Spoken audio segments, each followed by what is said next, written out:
hatubwiye ngo uwo mugisha muzawuhabwa nimwitondera amategeko y'Uwiteka. Haleluya.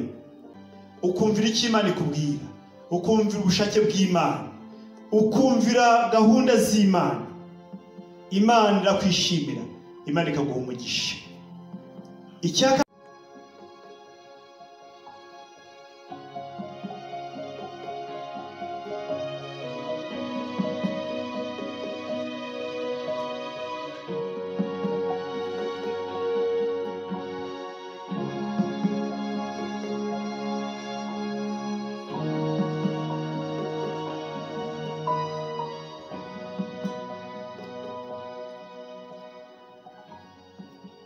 muraho torero ry'Imana, muraho bantu mwese muduteze amatwi kuri channel.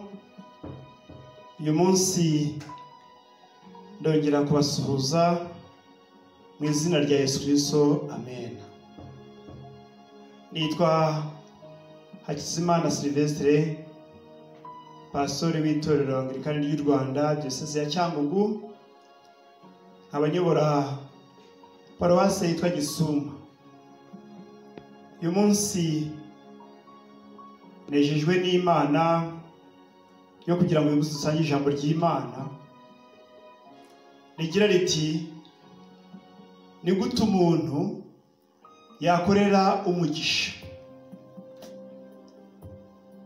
Ni gute umuntu yakorera umugisha mu gihe icyo ari cyo cyose, yaba ari mu bihe byiza, yaba ari mu bihe bigoye? Ndagira ngo muri uyu mwanya tugitekereza kuri iyo nsanganyamatsiko y'iryo jambo ry'Imana, nimureke tubanze dusenge. Mana Data, mu izina rya Yesu, izina ryawe niryubahwe, kandi muri uyu mwanya utwemere ko twumva ijambo ryawe, Mwami mwiza, riterwe mu mitima yacu kandi ritubere uburyohe, abaryumva bose Mwami Imana baryoherwe n'iryo jambo. Umugisha wawe n'amahoro bibe kuba duteze amatwi bose, mu izina rya Yesu Kristo Umwami wacu, amen. Bene Data, ndashima Imana uyu munsi impaye uyu mwanya wo kuganira namwe kuri iyi nyigisho igira iti: ni gute umuntu w'Imana yakorera umugisha? Ni gute umuntu w'Imana yakorera umugisha? Rero ndagira ngo twifashishe ijambo ry'Imana riboneka mu gice cyo gutegeka kwa kabiri cya 11 ku murongo wa 26 ndetse n'umurongo wa 27. Ndagira ngo dusome iryo jambo ry'Imana mu izina rya Yesu. Haragira hati: dore uyu munsi bashyize imbere umugisha n'umuvumo. Uwo mugisha muzawuhabwa nimwitondera amategeko y'Uwiteka Imana yanyu mbategeka uyu munsi. Uwo muvumo muzawuhabwa nimutumvira amategeko y'Uwiteka Imana yanyu, mugateshuka inzira mbategeka uyu munsi, ngo muhindukirire izindi mana mutigeze kumenya. Iryo ni ijambo ry'Imana uyu munsi tugiye kuganiraho. Iryo jambo ry'Imana rifitemo ibice bibiri. Harimo ibice bibiri, harimo igice cya mbere cy'umugisha, harimo n'igice cya kabiri cy'umuvumo. Kandi ibyo bice byombi ushobora kubibona, ushobora kubihabwa bitewe n'igice wumva wihisemo kikunejeje, igice wumva ufasheho umwanzuro ukavuga ngo iki gice ngiye kukibamo. Niyo mpamvu ibyo bice byombi nta bindi nk'uko Bibiliya bitubwira, ni umugisha n'umuvumo. Ibyo bintu byombi birahari, ibintu byombi birahari, wabishaka utabishaka, ibyo bintu byombi birahari. Kimwe muri ibyo wakibona uramutse aricyo wahisemo. Rero uwo mugisha ijambo ry'Imana ritubwira ngo muzawuhabwa nimwitondera amategeko y'Uwiteka Imana. Kimwe nuko ijambo ry'Imana ritubwira ngo uwo muvumo nawo tuzawuhabwa nitutitondera amategeko y'Uwiteka Imana yacu idutegeka uyu munsi. Bibiliya itubwira ko Imana idushyize imbere rero umugisha n'umuvumo. Uyu munsi guhitamo ni njyewe nawe uteze amatwi iri jambo ry'Imana. Ni wowe ukwiye guhitamo icyo wumva kigufitiye akamaro. Rero ni muri rwego amahitamo kuri ibyo bintu bibiri, ahatari umugisha haba hari umuvumo. Niko tubyumva, niko tubitekereza, niko ijambo ry'Imana ribitwereka, twabikunda tutabikunda. Rero uyu munsi ubundi mu bisanzwe imigisha n'imivumo dushobora kuyihabwa n'ibintu bitandukanye. Ababyeyi bacu baduha umugisha, badusabira umugisha yabo bakadusabira umuvumo.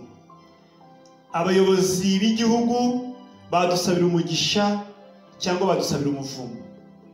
Hanyuma kandi abayobozi b'itorero nabo badusabira umugisha cyangwa bakadusabira umuvumo. Kandi nawe ubwawe ku giti cyawe wakwisabira umugisha cyangwa ukisabira umuvumo. Ni ukuvuga ngo ibyo bintu bibiri tubihitamo cyangwa tubitunga bitewe n'ababidusabiye, bitewe n'uko natwe twabyisabiye ku giti cyacu. Rero uyu munsi ntabwo turibuze kuganira uko umuntu yabona umugisha awuhawe n'ababyeyi cyangwa se n'abayobozi b'igihugu cyangwa se n'abayobozi b'itorero, ahubwo reka uyu munsi tuganire ku migisha, umugisha duhabwa n'Imana, umugisha tubona mu gushaka kw'Imana. Rero ku murongo wa 27 w'iki gice twahoze dusoma hatubwiye ngo uwo mugisha muzawuhabwa nimwitondera amategeko y'Uwiteka. Haleluya, haleluya. Uwo mugisha muzawuhabwa nimwitondera amategeko y'Uwiteka. Rero kugira ngo duhabwe umugisha hari ibyo dusabwa, gukora, hari ibyo dusabwa kugira ngo duhabwe umugisha. Umugisha burya urakorerwa. Umugisha ntupfa guhabwa umuntu gusa, ahubwo umugisha uwuhitamo kandi ugahitamo n'icyaguhesha uwo mugisha. Icyambere nshaka kubabwira muri ijambo ry'Imana, duhabwa umugisha no kumvira. Duhabwa umugisha uturutse mu kumvira ndetse no kwitondera amategeko y'Imana. Iyo hariho kumvira, ukumvira icyo Imana ikubwira, ukumvira ubushake bw'Imana, ukumvira gahunda z'Imana, Imana irakwishimira, Imana ikaguha umugisha.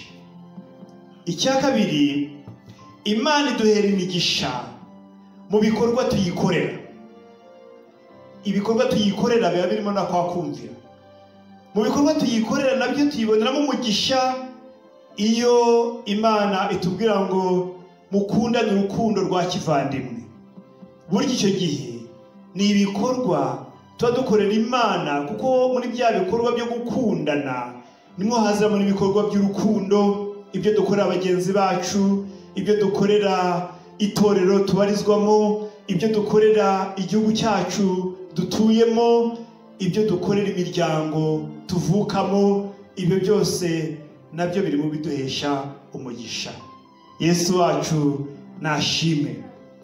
Iyo turimo gusoma mu gitabo cy'ibyo ku ngoma ya 2 igice cya 31 ku murongo kugeza ku murongo guhera ku murongo wa 4 kugeza ku murongo wa 10, cyane cyane umuryango abakozi b'Imana cyangwa abana b'Imana bahabwaga imigisha cyane cyane mu gihe cy'amezi y'umwero, aho bagiraga umwanya wo kwitanga, bakitangira umurimo w'Imana, bakazana ibitambo bishimwa mu nzu y'Imana, bakazana amaturo ashimwa mu nzu y'Imana, bakazana n'ukuri ibintu byiza baza gusabisha umugisha imbere y'Imana. Iki gihe bahabwaga umugisha.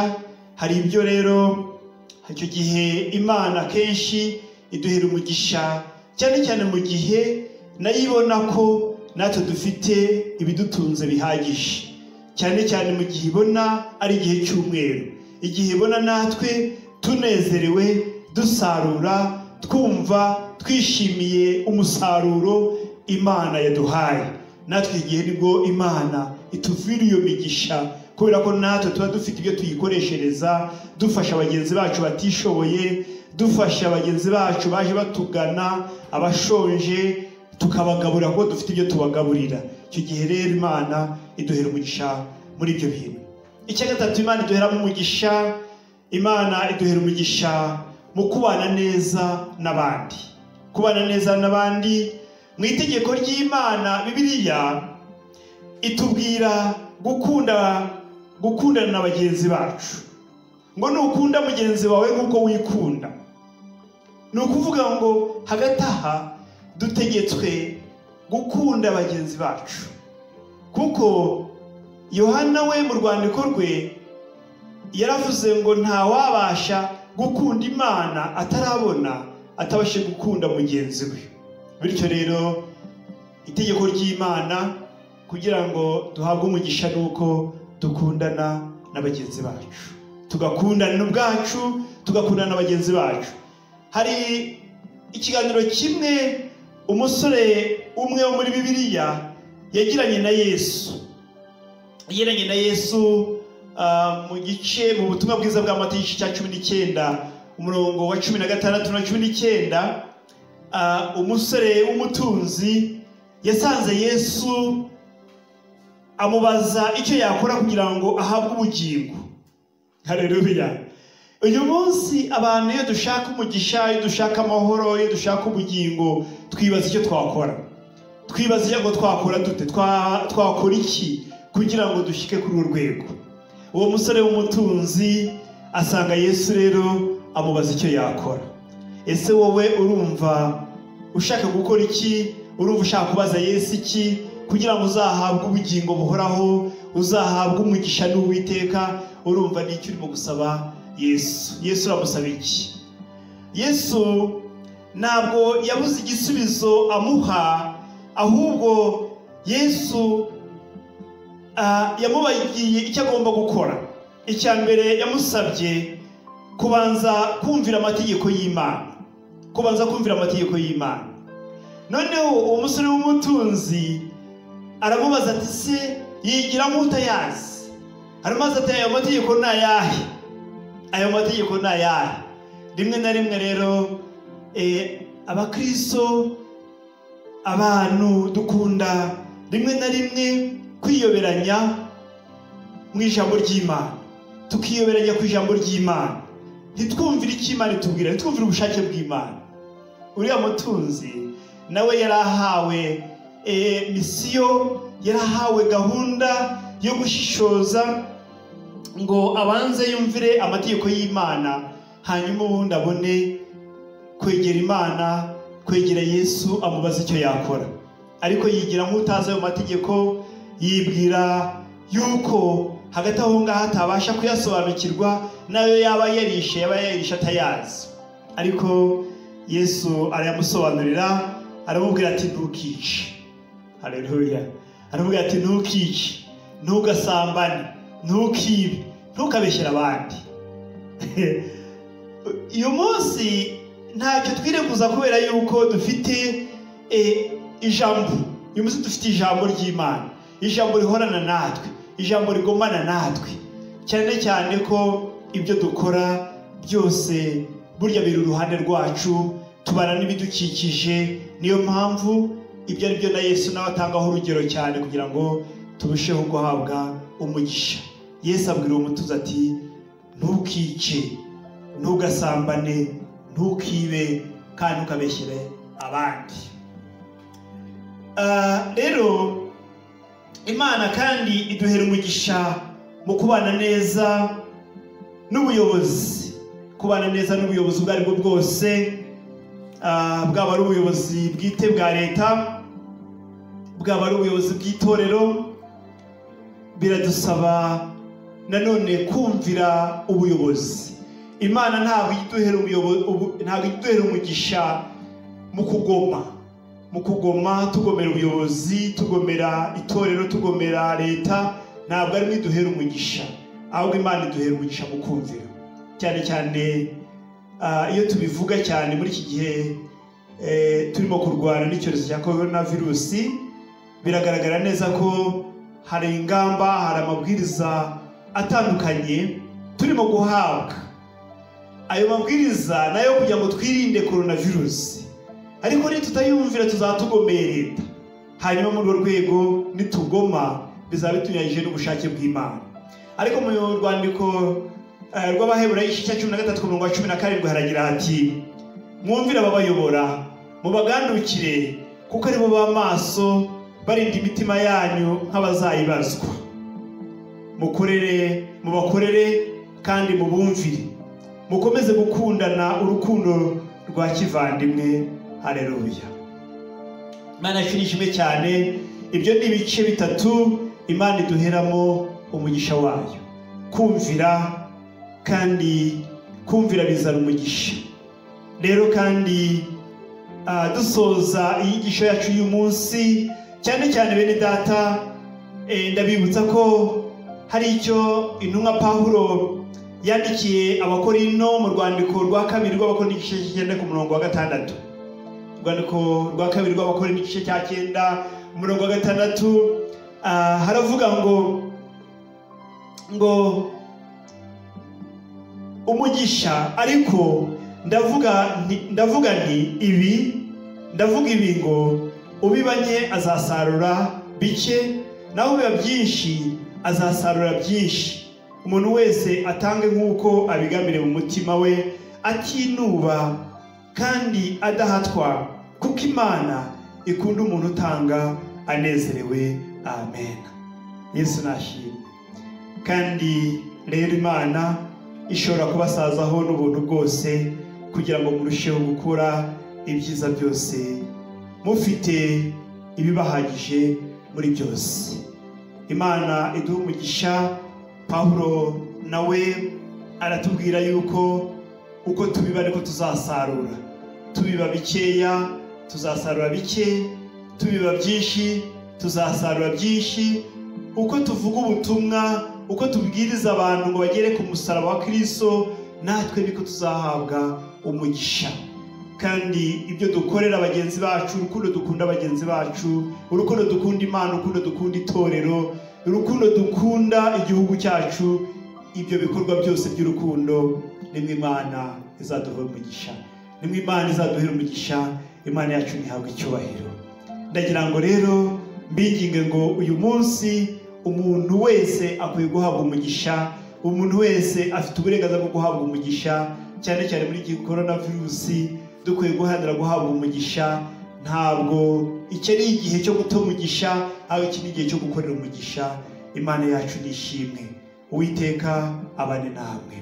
Reka twongeye twinginga Imana, hanyuma nawe winginga Imana mu mutima wawe, uhitemo ko ugiye gukorera umugisha, uhitemo ibyiza ugiye gukora kugira ngo ukorere umugisha.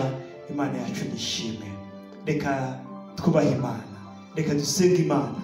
Imana yacu ikujya imbere. Imana yacu yabwe icyubahiro. Mana nyir'ububasha, Mana nyir'ubutware, Mana nyir'imbabazi zose, Mana nyir'ukwera no gukiranuka kose, tugushimiye iri jambo ryawe. Mwuka wawe wera, reka tunganye ibitekerezo, reka tunganye imigambi yacu, kandi reka Mwuka wawe w'Imana aturemere bifatika, cyane cyane tuboneramo imigisha yawe. Urakoze kuko ubyumvise Karama. Reka bumvishe ijambo ryawe bose bahereza umugisha kuri uyu munsi. Tubisabye Imana mu izina rya Yesu. Amen.